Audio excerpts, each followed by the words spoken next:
அப்படித்தானே? கனவு வருது பார்த்தீங்களா உங்களுக்கு? கனவு வருதா இல்லையா? கனவுல என்ன வருது? நீங்க முதல் நாள் என்ன நினைக்கிறீங்களோ அதோட வெளிப்பாடு தான் கனவா வரும்.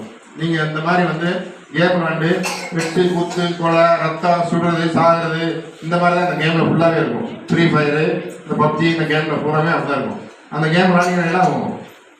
உங்க மூளை பூராமே என்ன ஆகும்? வெட்டு குத்து கொலை சாகிறது ரத்தம் இது மாதிரி தான் வந்து உங்களுக்கு கனவும் வரும். உங்களோட இதுவும் வந்து அப்படியே மாறிடும்.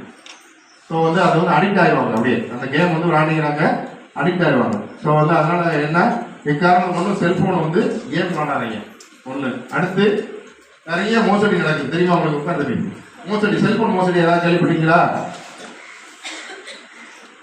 கேள்விப்பட்டீங்களா யாராவது? இப்போ பூரா பார்த்தீங்கன்னா நான் எல்லாருமே மேக்ஸிமம் என்ன செய்வோம்? ஜிபே. ஜிபே தெரியுமா யாருக்காது? தெரியுமா தெரியாதா? தெரியுமா? அந்த ஜிபேல தான் நம்ம என்ன செய்யறோம்? பணத்தை பூரா அனுப்புறோம். பணம் நமக்கு அனுப்புறாங்கனாலும் ஜிபேல அனுப்புறாங்க. இப்போ என்ன செய்யறாங்க அப்படின்னாக்க இப்போ லேட்டஸ்டா ஒரு இதாக வந்து முதல்ல என்ன செய்யறாங்க? பேங்க் மேனேஜர் பேசுறேன், நான் வந்து பேங்க் மேனேஜர் பேசுறேன், உங்களோட இந்த கிரெடிட் கார்டு சாரி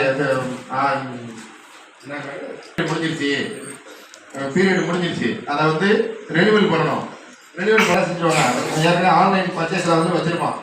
அந்த உங்கள் நம்பர் போட்டு வச்சிருப்பான். நீங்கள் பின் நம்பர் சொன்னால் அந்த பின் நம்பர் கொடுத்தோடனே ஆர்டர் பண்ணி உங்கள் அக்கௌண்ட் வந்து பணத்தை வந்து வேறு அக்கௌண்ட்டுக்கு ட்ரான்ஸ்ஃபர் பண்ணிடுவாங்க. 15,000 20,000 50,000 அப்படின்னு சொல்லி நம்ம எங்கே கம்ப்ளைண்ட் கொடுக்குறதே தெரியாமல் இருக்கும்.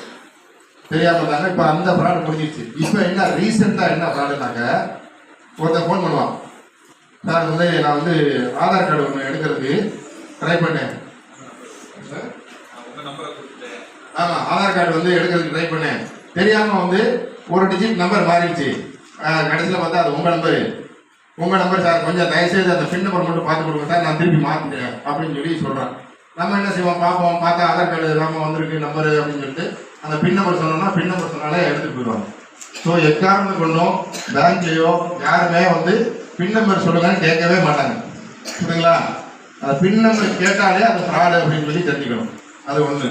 ரெண்டாவது, தேவையில்லாத லிங்க், இந்த லிங்கை தொட்டிங்கன்னா உனக்கு பணம் வரும், லோன் கிடைக்கும் அப்படின்னு சொல்லி லிங்க் நிறைய வரும். உங்கள் அக்கௌண்ட்டில் வந்து இவ்வளோ கிரெடிட் ஆகிருக்கு, என்னது உங்கள் அக்கௌண்ட்டில் வந்து 30,000 கிரெடிட் ஆகிருக்கு, 10,000 கிரெடிட் ஆகிருக்கு அப்படின்னு சொல்லி வரும் உங்களுக்கு மெசேஜ். நீங்கள் இந்த லிங்கை தொடுங்க அப்படின்னு சொன்னால் அந்த லிங்கை தொட்டிங்கனாலே ஆட்டோமேட்டிக்காக போயிடும். ஸோ எக்காரணம் கொண்டு நமக்கு தெரியாதவங்க பண்ண அனுப்புகிறாங்க, அந்த லிங்க் வந்து தொடவே கூடாது. சரிங்களா? இது வந்து நீங்களும் ஃபாலோ பண்ணுங்க.